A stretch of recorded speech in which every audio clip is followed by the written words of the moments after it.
Hello and welcome to study 24 HR। तो स्वागत है एक बार फिर से आप सभी का हमारे करंट अफेयर्स के सेशन में।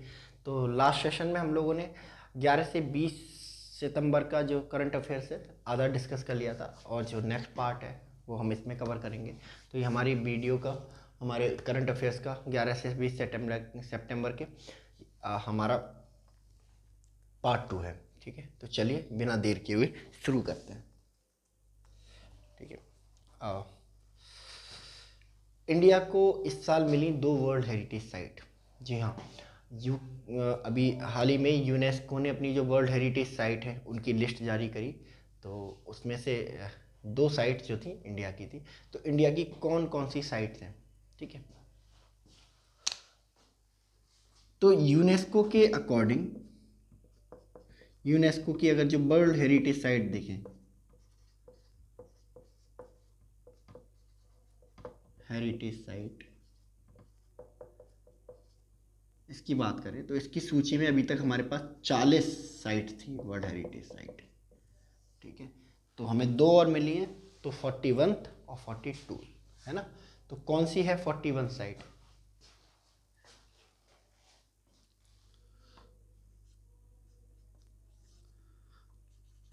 हाल ही में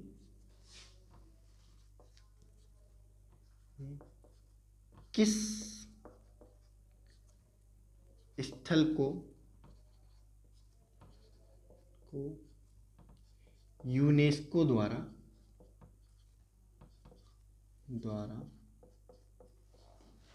भारत का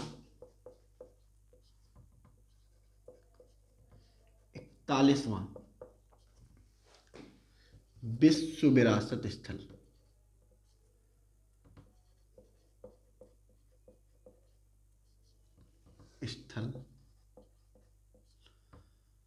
विश्व विरासत स्थल घोषित किया गया है।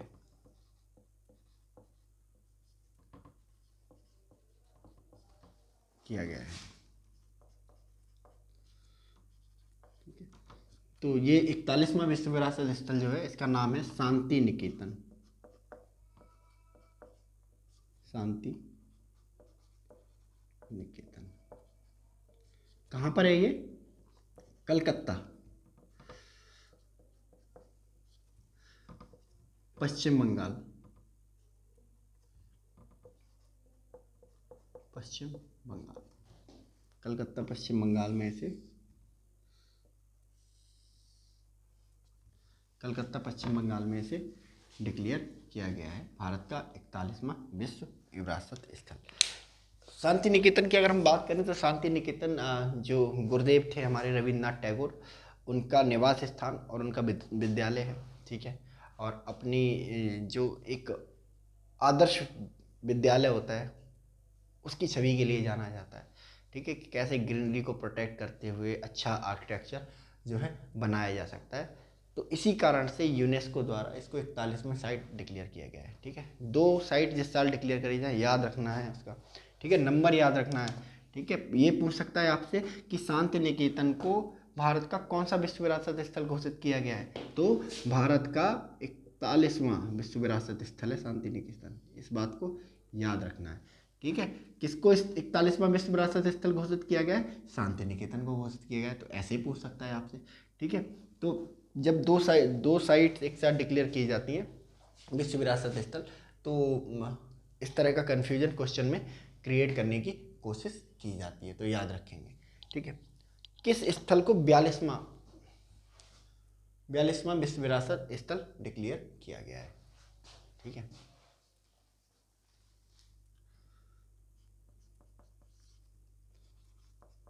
हाल ही में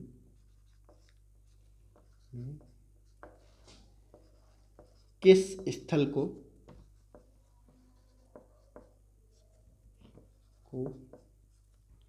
भारत का, हाल में किस विरासत स्थल को यूनेस्को द्वारा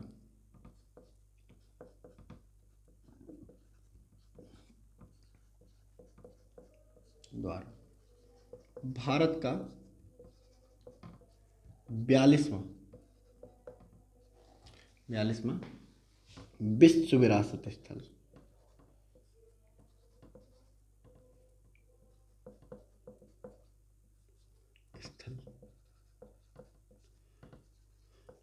घोषित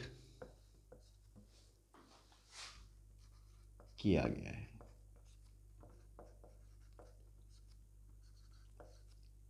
ठीक है, तो ये घोषित किया गया है होयसल टेम्पल।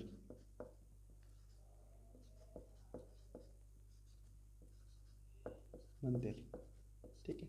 होयसल टाइम के जो मंदिर है, होयसल एक डायनेस्टी हुआ करती थी जिसने साउथ में रूल किया था, कर्नाटक साइड में, जो आज रीजन कर्नाटक साइड में है।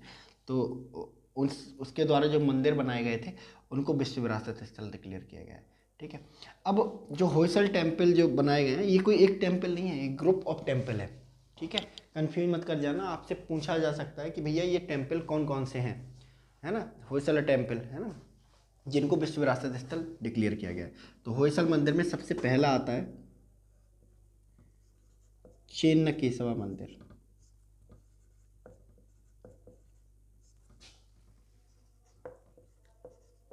चेन्न केशवा मंदिर, ठीक है, और ये कहाँ है, बेलूर, कर्नाटक। ठीक है, इसके अलावा होयसलेश्वर मंदिर,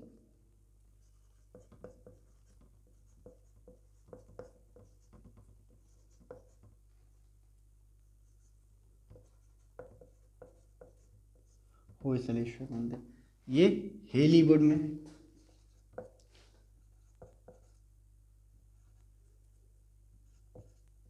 ये भी कर्नाटक में है। ठीक है, इसके अलावा तीसरा है केशव मंदिर,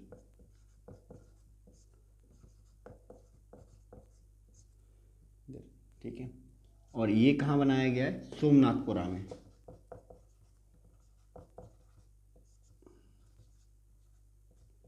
ये भी कर्नाटक में है। ठीक है, होयसल मंदिर सारे कहाँ हैं, कर्नाटक में है।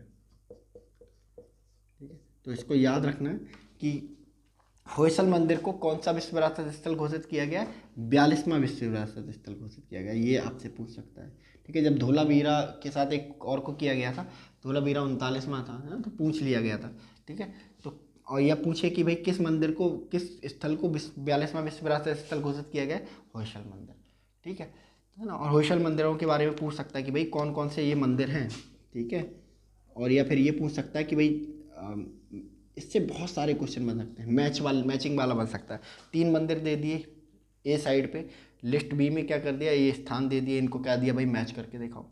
ठीक है, तो चेन्न केशवा मंदिर कहाँ बना हुआ है, बेलूर, कर्नाटक, जहाँ बेलूर का सैनिक विद्रोह हुआ था। होयसलेश्वर मंदिर हेलीवुड, कर्नाटक में बना हुआ है। केशव मंदिर सोमनाथपुरा, कर्नाटक में बना हुआ है। ठीक है, तो इसको याद रखेंगे। यूनेस्को विश्व विरासत स्थल क्यों डिक्लेयर करता है, क्या रीजन है इसका। ठीक है, तो यूनेस्को क्या है कि जो यूनाइटेड नेशन है उसकी एक संस्था है। ठीक है, और यूनाइटेड नेशन एक कलेक्टिव, है ना, विश्व की जो एक लीडरशिप है ना, उसको एक स्थान पे ला के रखता है, यानी कि दुनिया की सरकार की तरह काम करता है। तो यूनेस्को भी एक सरकार के यूएन के आर्कियोलॉजिकल सर्वे की तरह काम करता है, जिसका काम क्या है, विश्व विरासत स्थल को के प्रोटेक्शन को बढ़ावा देना है। ठीक है, जब किसी साइट को विश्व विरासत स्थल डिक्लेयर कर दिया जाता है यूनेस्को के द्वारा, ठीक है, तो बहुत सारी चीज़ें होती हैं। एक तो जो उस देश की गवर्नमेंट है, जिस देश में विश्व विरासत स्थल डिक्लेयर किया गया है, उस देश की गवर्नमेंट क्या आती है, जो खास ध्यान होती है उस साइट का, वो रखने लगती है।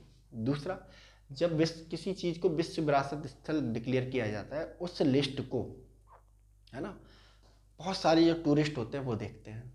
ठीक है, जिन्हें टूरिज्म करना होता है ना, ट्रैवलर लोग जो होते हैं। ठीक है, तो ये ट्रैवलर लोग इस विश्व विरासत स्थल के आधार पर ही क्या होता है, किसी देश को विजिट करने जाते हैं कि भाई चलो उस देश में होयसला मंदिर है, विश्व विरासत स्थल घोषित किया गया है, चलो देख के आते हैं। या उस देश में शांति निकेतन है, चलो उस देश का विजिट करके आते हैं। तो हम बहुत सारे फायदे होते हैं यूनेस्को द्वारा किसी स्थल को विश्व विरासत स्थल घोषित करने में। सबसे पहला, सरकार खास ध्यान देने लगती है उसके संरक्षण पे, उस साइट के जिसको विश्व विरासत स्थल डिक्लेयर किया जाता है। सरकार को टूरिज्म मिलने लगता है, ठीक है, उस देश को टूरिज्म मिलने लगता है, क्योंकि विश्व विरासत स्थल जब किसी चीज़ को डिक्लेयर किया जाता है, किसी स्थल को डिक्लेयर किया जाता है यूनेस्को के द्वारा, तो क्या मिलता है उसे, फ्री की पब्लिसिटी मिलती है।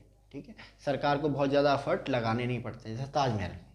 ठीक है, ताजमहल पे 1982 से पहले, ठीक है, सिर्फ ब्रिटिशर्स ही आते थे, या फिर जो बेस्ट यूरोप है, अमेरिका है, वहाँ के लोग ही आते थे, क्योंकि वहाँ के लोग अवेयर थे इन चीज़ों को लेके। बाकी देश के कोनों से नहीं बाकी दुनिया के कोनों से नहीं आते थे। जब से ताजमहल को विश्व विरासत स्थल डिक्लेयर किया गया है, ठीक है, दुनिया भर से, चाहे वो साउथ अमेरिका का ब्राज़ील हो, या फिर पराग्वे हो, उरुग्वे हो, अफ्रीका का कोई भी देश दे लो, ठीक है, वो ताजमहल विजिट करना जरूर पसंद करते हैं, ठीक है। तो ये यूनेस्को विश्व विरासत स्थल है। 41वां शांति निकेतन, 42वां होयसला मंदिर। होयसला मंदिर में क्या है, 3 मंदिर हैं जिनको कलेक्टिव रूप से विश्व विरासत स्थल डिक्लेयर किया गया है, जिनमें एक है हमारा चिन्न केशवा मंदिर, बेलूर कर्नाटक में है, ठीक है। तीसरा है होयसलेश्वर मंदिर, हेलीवुड कर्नाटक में है ये, ठीक है। तीसरा है हमारा केशव मंदिर, सोमनाथपुरा कर्नाटक में है ये, ठीक है। तो इसको आप लोग याद रखेंगे। चलिए इसको नोट कर लीजिए।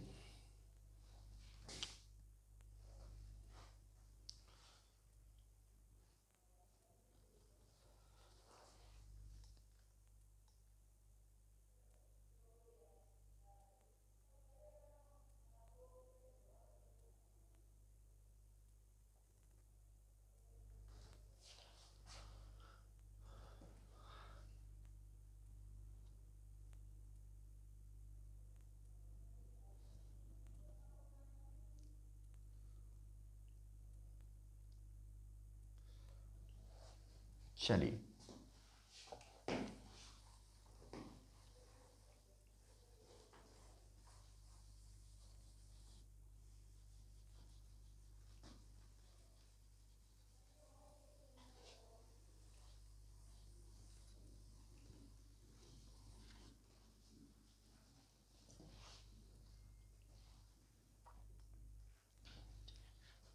हाल ही में बैंक ऑफ बड़ौदा ने अपने अकाउंट्स की एक सीरीज जो है वो शुरू की, ठीक है। अ, आप जनरली किसी बैंक में जाओगे, वहाँ पे सेविंग अकाउंट मिलेगा आपको, करंट अकाउंट मिलेगा, एफडी मिलेंगी, आरडी मिलेंगी, बट सेविंग अकाउंट के अंदर बहुत सारी कैटेगरी बैंक ऑफ बड़ौदा के द्वारा अभी जारी की गई हैं, अपना कस्टमर बेस बढ़ाने के लिए, तरह तरह के कस्टमर्स को अपनी तरह आकर्षित करने के लिए, ठीक है। तो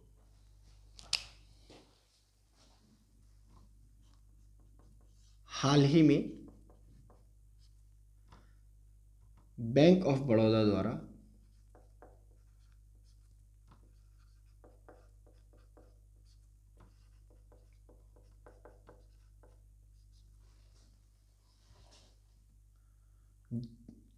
लॉन्च किए गए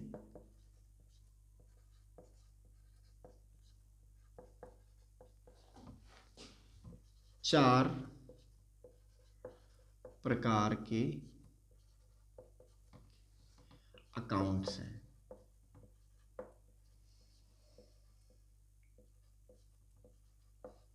कौन कौन से हैं अकाउंट? तो इनमें पहला आता है आपका बॉब, बॉब मतलब बैंक ऑफ बड़ौदा लाइट, ठीक है। बॉब लाइट पहला जो है, बॉब लाइट है, उसको जारी किया गया है, ठीक है। और बॉब लाइट जो है एक नो मिनिमम बैलेंस अकाउंट है,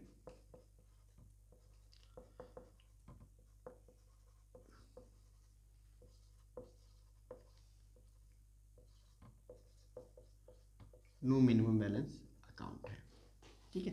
अब बहुत सारे बैंकों में आप जब खाता खुलाने जाते हो, आप HDFC में जाओ या फिर एक्सिस में जाओ, ये 5-5, 10-10 हज़ार रुपये आपको डिपॉजिट में रखने होते हैं अपने अकाउंट को मेंटेन करने के लिए। जब भी आपका जो अकाउंट है वो एक सर्टेन लिमिट से नीचे जाता है, उसमें एक अमाउंट एक सर्टेन लिमिट से नीचे जाता है, तो आपके जो चार्जेज हैं वो कटने लगते हैं, जिसकी वजह से क्या होता है कि भाई जो लोगों का पैसा है ना, वो वहाँ फंसा रहता है, वो उस पैसे का बहुत ज़्यादा सही इस्तेमाल नहीं कर पाते हैं, ठीक है। तो मिनिमम बैलेंस एक बहुत बड़ी समस्या है, ठीक है। बैंक ऑफ बड़ौदा में भी जाओ तो वहाँ 2,000 रुपये खाते में रखने पड़ते हैं, ठीक है। अब ऐसे लोग जो बहुत मिनिमम आय वाले हैं, जो नहीं मेंटेन कर सकते, है ना, मिनिमम आय, ठीक है, एक सर्टेन मिनिमम आय, तो उनके ऊपर से क्या कर दिया गया है, बार हटा दिया गया है कि भाई 2,000 रुपये आप नहीं रख सकते हो, मत रखो, ठीक है। समय आने पर खर्च कर सकते हो आप उन पैसों को, आपको कोई चार्ज पे नहीं करना पड़ेगा, तो कोई मिनिमम बैलेंस की कोई लिमिट नहीं है, ठीक है। 2,000 से नीचे 1,900, 1,800, 500 ये हो सकता है, ठीक है, बस पैसे आपको थोड़े से इसमें मेंटेन करके रखने रहते हैं कि मतलब खाली ना रहे अकाउंट बहुत दिनों तक। ठीक है, तो जो बॉब लाइट अगर आप अकाउंट खुलाते हो तो बॉब लाइट अकाउंट में आपको कोई भी मिनिमम बैलेंस नहीं रखना पड़ेगा। ठीक है, दूसरा जो अकाउंट है वो है बॉब ब्रो। ठीक है, बॉब ब्रो अकाउंट जो है ये है zero balance. Bob bro account है जीरो बैलेंस स्टूडेंट अकाउंट। ठीक है, है ना। ऐसे ऐसे लोग जो अभी स्टूडेंट हैं, ऐसे बच्चे जो अभी स्टूडेंट हैं और वो मिनिमम सेविंग करना चाहते हैं या उनके मदर फादर हर महीने कुछ उनके अकाउंट में रखना चाहते हैं, तो ऐसे बच्चों के लिए जो है जीरो बैलेंस अकाउंट की फैसिलिटी प्रोवाइड की गई है। यानी कि कोई पैसा अगर नहीं भी रखोगे तो आपका अकाउंट बंद नहीं किया जाएगा, किसी तरह का कोई सर्विस चार्ज आपसे नहीं लिया जाएगा। तो जो बॉब ब्रो है वो है जीरो बैलेंस स्टूडेंट अकाउंट। ठीक है, तीसरा अकाउंट जो श्रेणी में आता है वो है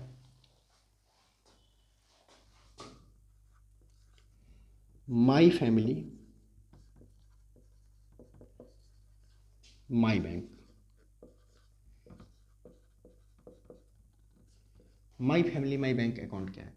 माई फैमिली माई बैंक का अकाउंट क्या है कि एक फैमिली अकाउंट है। ये सबसे यूनिक इन्वेंशन है बैंक ऑफ बड़ौदा का, फैमिली अकाउंट। ठीक है, अभी तक आपने बहुत सारे अकाउंट सुने होंगे, है ना। जॉइंट अकाउंट सुना होगा या फिर नॉमिनी बना देते हैं, बट ये फैमिली अकाउंट। ठीक है, आपकी पूरी फैमिली का एक अकाउंट, मान लो आपकी फैमिली में 4 मेंबर हैं तो चारों मेंबर्स का एक अकाउंट होगा। ठीक है, सारे बराबर बराबर के हिस्सेदार होंगे उसमें। ठीक है,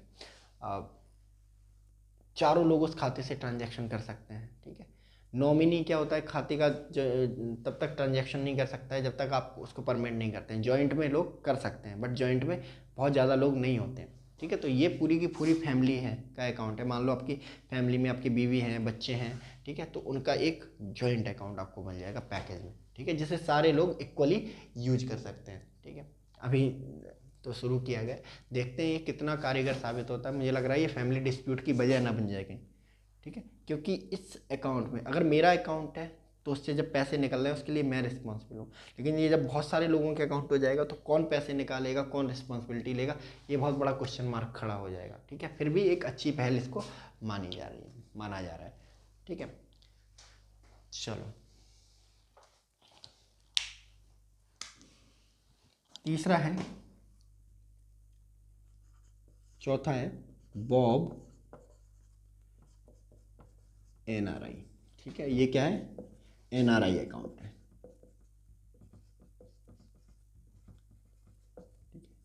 एनआरआई अकाउंट। ठीक है, एनआरआई बॉब एनआरआई अकाउंट।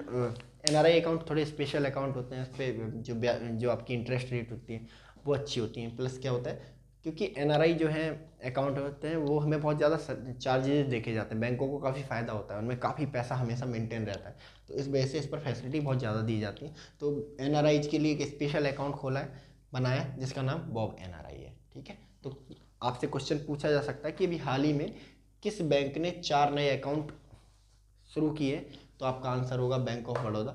ठीक है, या आपसे पूछा जा सकता है कि हाल ही में बैंक ऑफ बड़ौदा ने कितने प्रकार के अकाउंट लागू किए हैं, तो ठीक है 4 प्रकार के। ठीक है, या पूछ लेगा कि निम्नलिखित में से कौन सा अकाउंट जो है बैंक ऑफ बड़ौदा ने शुरू किया है, तो 3 ऐसे अकाउंट दे देगा जो नहीं होंगे और एक अकाउंट ऐसा दे देगा जो शुरू किया हुआ होगा। ठीक है, या फिर ऐसा हो सकता है कि निम्नलिखित में से कौन सा अकाउंट बैंक ऑफ बड़ौदा के द्वारा हाल ही में नहीं शुरू किया गया है, तो 3 अकाउंट आपको दे देगा जो बैंक ऑफ बड़ौदा ने शुरू किए होंगे और एक अकाउंट ऐसा दे देगा जो बैंक ऑफ बड़ौदा ने शुरू नहीं किए होंगे। ठीक है, तो आपको बहुत तरह के क्वेश्चन इसमें से देखने को मिल सकते हैं। चलो इसको नोट कर लो, देन आगे चलते हैं।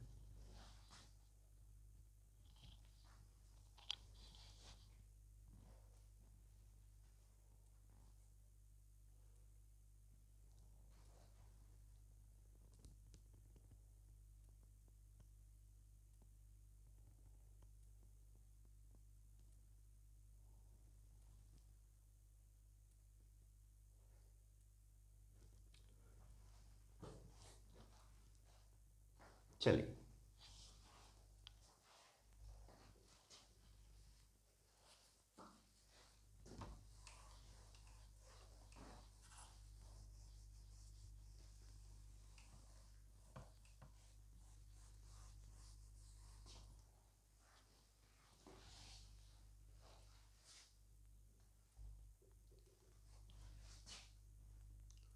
चलिए नेक्स्ट।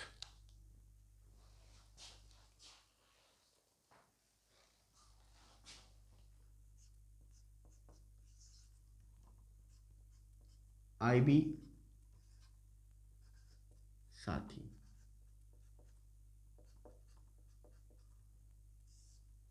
ये क्या है IB साथी? तो आजकल के टाइम पे बहुत सारी बैंकें तरह तरह से अपने आप को क्या कर रही हैं, प्रमोट कर रही हैं, अपने कस्टमर बेस को बढ़ाने का कोशिश कर रही हैं। ठीक है, तो IB साथी भी एक बैंक की ऐसी ही पहल। IB साथी किसकी पहल? IB मतलब इंडियन बैंक। ठीक है, इंडियन बैंक। साथी पहल एक ऐसी पहल है जिसके through door step banking services provide करने की कोशिश की जाएगी। ठीक है, मान लो कोई कोई इंडियन बैंक है जो बहुत दूरी पर स्थित है, ठीक है, और उसके कस्टमर 50-50 किलोमीटर दूर के हैं। अब ऐसे कस्टमर्स डेली बैंक में ट्रांजेक्शन करने नहीं आएंगे, है ना, क्योंकि कौन 50 किलोमीटर आए, 50 किलोमीटर जाए, 100 किलोमीटर का travel just to do banking transaction. तो धीरे धीरे क्या होता रहता है, उनका उस बैंक से मोह भंग होता रहता है और वो उस बैंक को छोड़ के कोई नियर बाई बैंक में खाता खुलाना पसंद करते हैं। तो ऐसे ही कस्टमर्स की प्रॉब्लम्स को सॉल्व करने के लिए, इन्हीं समस्याओं को टारगेट करने के लिए IB साथी की शुरुआत की गई है। IB साथी पहल के तहत इंडियन बैंक हर दिन लगभग 4 घंटे कुछ निश्चित आउटलेट्स पर, यानी कि बैंक से बाहर निकल के क्या करेगा, बैंकिंग फैसिलिटीज़ प्रोवाइड करेगा। ठीक है, मान लो है ना 10-10 किलोमीटर के एरिया पे आउटलेट बना दिए किसी दुकान वगैरह में कि भाई इतने बजे से लेके इतने बजे तक कैश बांटा जाएगा, इतने बजे से इतने बजे तक क्या करा जाएगा, अकाउंट खोला जाएगा। ठीक है, तो इन्हीं सब चीज़ों को करने के लिए, इन्हीं समस्याओं को टारगेट करने के लिए IB साथी पहल शुरू की गई है। ठीक है, चलो लिख लेते हैं।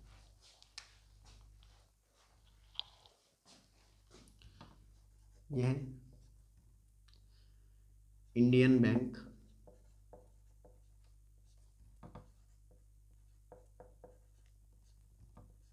द्वारा शुरू की गई पहल है। इसका उद्देश्य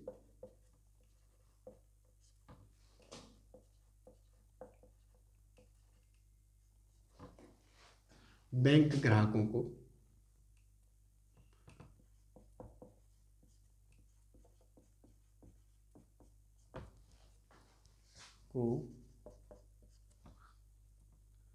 door step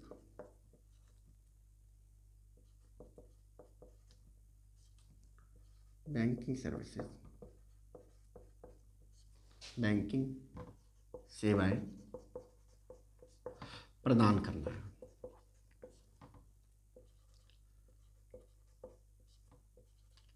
door step banking सेवाएं प्रदान करना है। इसके तहत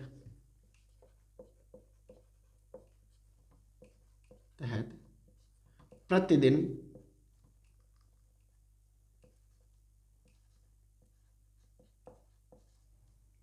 प्रतिदिन प्रतिदिन 4 घंटे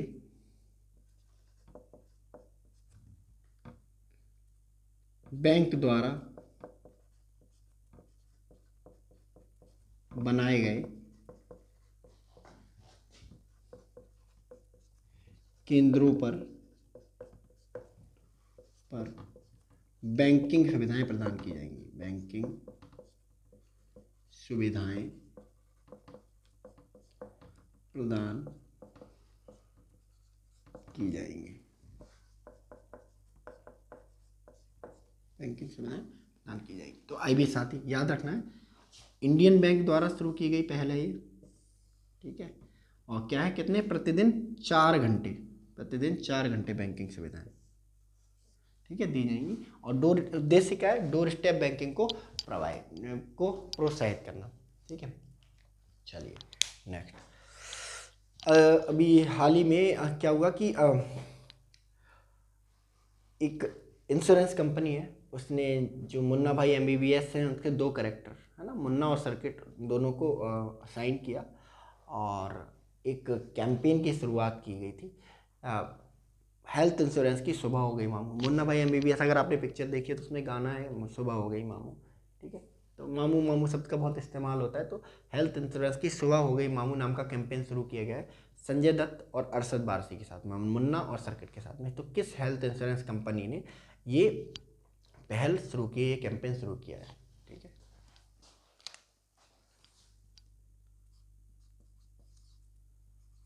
हाल ही में किस इंश्योरेंस कंपनी के द्वारा, ठीक है, किस बीमा कंपनी के द्वारा हेल्थ इंश्योरेंस की सुबह हो गई मामू नामक कैंपेन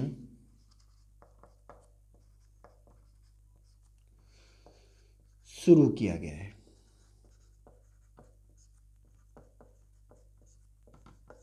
कौन है वो जिसके द्वारा हेल्थ इंश्योरेंस की सुबह हो गई मामू नामक कैंपेन शुरू किया गया है? तो इस बीमा कंपनी का नाम है, इंग्लिश में ही लिखेंगे क्योंकि इंग्लिश में ही जानते हैं, एको। सिर्फ एको नाम है इस बीमा कंपनी का। इसने शुरुआत की है हेल्थ इंश्योरेंस की सुबह हो गई मामू। ठीक है, याद रखेंगे इसे। चलिए,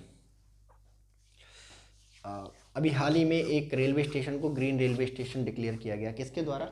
आईजीबीसी के द्वारा, Indian green building council. Indian green building council एक ऐसी संस्था है जिसे भारत सरकार के द्वारा बनाया गया है, जिसका काम क्या है कि जो पर्यावरण प्रेमी है ना, या पर्यावरण समर्थित जो इंफ्रास्ट्रक्चर्स है, ठीक है, उनकी पहचान करना और ऐसे इंफ्रास्ट्रक्चर को अवार्ड देना, ठीक है, ताकि और लोग भी इस दिशा में काम करने के लिए प्रोत्साहित हों। ठीक है, तो इंडियन ग्रीन बिल्डिंग काउंसिल अपनी इस पहल के तहत है ना, इस काम के दौरान 4 तरह के अवार्ड देती है ना? पर्यावरण प्रेमी जो इंफ्रास्ट्रक्चर होता है ना, बिल्डिंग्स होती हैं उनके लिए, तो जिसमें सबसे छोटा अवार्ड है ब्रोंज, उससे बड़ा फिर सिल्वर आ जाता है, उससे बड़ा फिर आपका गोल्ड आ जाता है, सबसे बड़ा प्लैटिनम आ जाता है। यानी कि जो सबसे ज़्यादा इको फ्रेंडली बिल्डिंग होती है, ठीक है, उसको प्लैटिनम अवार्ड दिया जाता है। ठीक है, तो अभी हाल ही में आईजीबीसी ने एक रेलवे स्टेशन को प्लैटिनम अवार्ड दिया है, हाईएस्ट अपना प्लैटिनम अवार्ड दिया है, और उसे डिक्लेयर किया है ग्रीन रेलवे स्टेशन। कौन सा रेलवे स्टेशन है जिसको ग्रीन रेलवे स्टेशन डिक्लेयर किया गया है?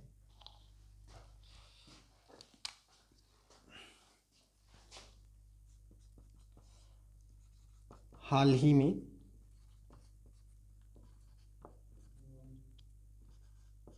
किस रेलवे स्टेशन को, किस रेलवे स्टेशन को आईजीबीसी द्वारा, इंडियन ग्रीन बिल्डिंग काउंसिल द्वारा ग्रीन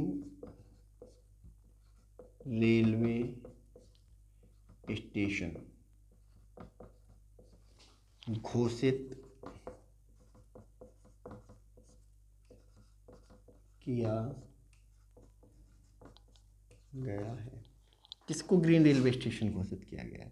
ठीक है, तो ये रेलवे स्टेशन है विजयवाड़ा रेलवे स्टेशन।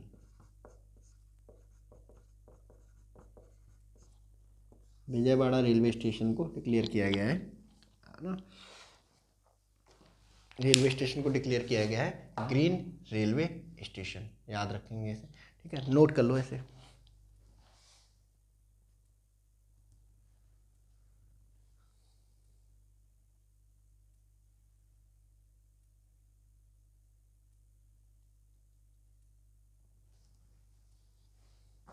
चलिए,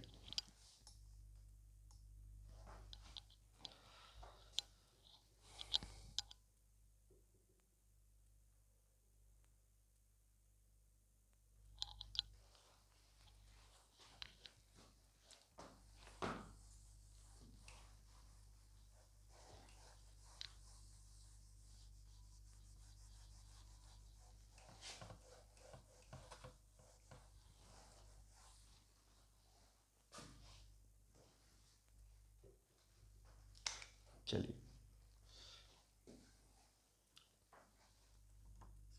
वर्ल्ड बाम्बू डे।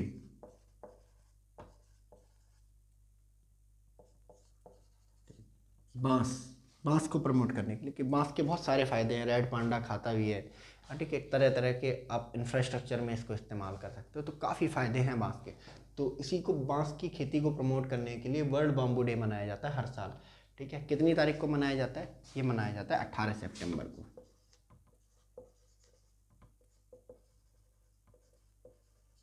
ठीक है, दूसरा है world ozone day. World ozone day, ठीक है। ओजोन परत जो हमारे एटमॉस्फेयर में पाई जाती है और सूर्य की अल्ट्रा वायलेट जो किरणें हैं उनको आने से रोकती है। ठीक है, अगर सूर्य की अल्ट्रा वायलेट किरणें डायरेक्टली धरती पर आ जाएंगी तो बहुत सारे लोगों को क्या हो जाएगा, स्किन डिसीज हो जाएंगी, है ना, कोड़ जैसी बीमारियां हो जाएंगी। तो इस वजह से उनको प्रोटेक्ट करती है ओजोन लेयर, इसीलिए ओजोन के संरक्षण को, है ना, प्रोत्साहित करने के लिए वर्ल्ड ओजोन डे मनाया जाता है। क्योंकि ना ओजोन, बहुत सारी जो गैसें हैं, CFC वगैरह हो गई, कार्बन मोनोऑक्साइड वगैरह हो गई, ये ओजोन को बहुत तेज़ी से डिप्लीट कर रही हैं। ठीक है, तो ओजोन संरक्षण को बढ़ावा देने के लिए मनाया जाता है वर्ल्ड ओजोन डे, और ये मनाया जाता है 16 सितंबर को।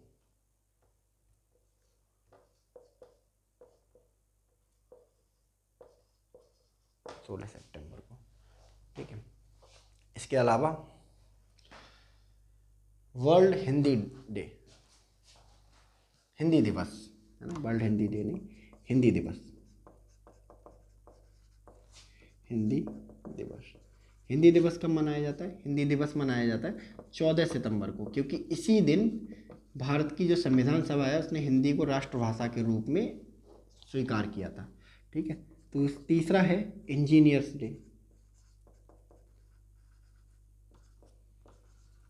इंजीनियर्स डे मनाया जाता है 15 सितंबर को, क्योंकि इस समय हमारे जो आधुनिक युग के जो इंजीनियर हैं, सबसे बड़े इंजीनियर, ठीक है, M विश्वेश्वरैया, उनका बर्थडे होता है इस दिन।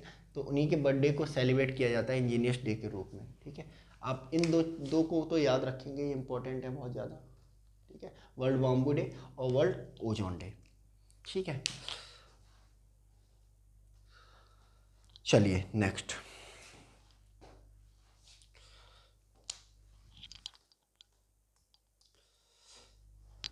किस पर्सन ने भी हाल ही में क्या करी है, एशिया कप जीता है? इसको हटा देते हैं।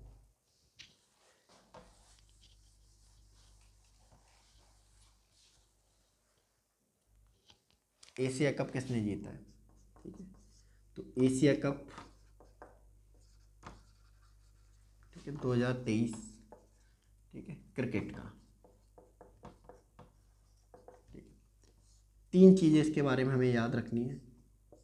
होस्ट कौन है, किसने इसको होस्ट किया? तो इसका होस्ट था पाकिस्तान। ठीक है, पाकिस्तान में हुआ, हालांकि नाम का पाकिस्तान था, इंडिया ने एक भी मैच नहीं खेला पाकिस्तान में। ठीक है, विनर जीता किसने? इसका विनर कौन है? इसका विनर है इंडिया। इंडिया ने जीता है एशिया कप इस साल का। और रनर अप किसको हराया? श्रीलंका को हराया। ठीक है, तो एशिया कप 2023 किसने जीता? पाकिस्तान ने जीता, इंडिया को हराया। और ठीक है, श्रीलंका को हरा के इंडिया ने जीता है। ठीक है, इसके अलावा सिंगापुर ग्रैंड प्रिक्स,